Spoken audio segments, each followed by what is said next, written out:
Big boss Malayalam season 5 ഇന്നത്തെ ലാലേട്ടൻ്റെ എപ്പിസോഡിൻ്റെ promo ഒരുപാട് വന്നിട്ടുണ്ട്. അതിലൊരു പ്രൊമോ നമ്മുടെ അഖിലിനെ ലാലേട്ടൻ നിർത്തിപ്പൊരിക്കുന്നതാണ് കാണുന്നത്. ടാസ്കിൽ പങ്കെടുക്കാതെ അല്ലെങ്കിൽ ടാസ്കിൽ നിന്ന് നേരത്തെ ഇറങ്ങിപ്പോകുന്നത് നമ്മൾ കണ്ടതാണ്.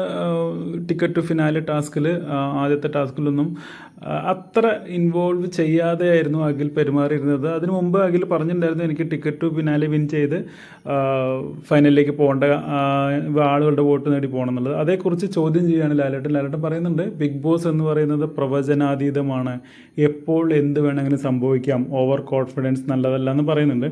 അപ്പോൾ മാരാർ പറയുന്നുണ്ടെന്ന് തോന്നുന്നു ഫിസിക്കലി ഫിറ്റ് അല്ല എന്നുള്ളത്. അപ്പോൾ ലാലേട്ടൻ പറയുന്ന അടുത്ത ഡയലോഗ്, ഫിസിക്കലി ഫിറ്റ് അല്ലെങ്കിൽ എനിക്ക് വീട്ടിൽ പോകണം എന്ന് ബിഗ് ബോസിനോട് പറയണം എന്നാണ് പറയുന്നത്. അപ്പോൾ തീർച്ചയായിട്ടും ഈ ഒരു പ്രവൃത്തി ബിഗ് ബോസ് ടീമിന് അത്ര രസകരമായിട്ട് തോന്നിയിട്ടില്ല, അല്ലെങ്കിൽ അത്ര പിടിച്ചിട്ടില്ല എന്നുള്ളതാണ് ലാലേട്ടൻ്റെ ആ ഒരു വാക്കുകളിൽ നിന്ന് നമുക്ക് മനസ്സിലാക്കാം.